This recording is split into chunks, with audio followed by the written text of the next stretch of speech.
Bago pa nalusaw ang low pressure area at nawala ang intertropical convergence zone kahapon, inulan at binahapo ang ilang bahagi ng Lamitan, Basilan. Mahigit 1,500 bahay sa Barangay Matibay, Malinis, Limook, Sengal, Maligaya at Maganda. Lumikas po ang mahigit 100 pamilya.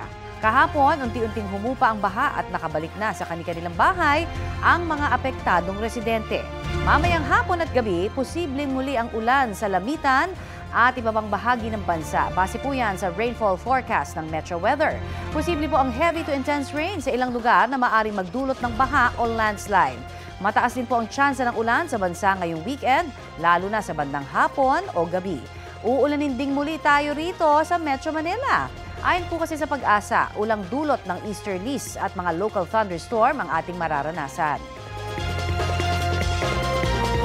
Kapuso, para sa mga maiinit na balita, mag-subscribe sa GMA Integrated News sa YouTube.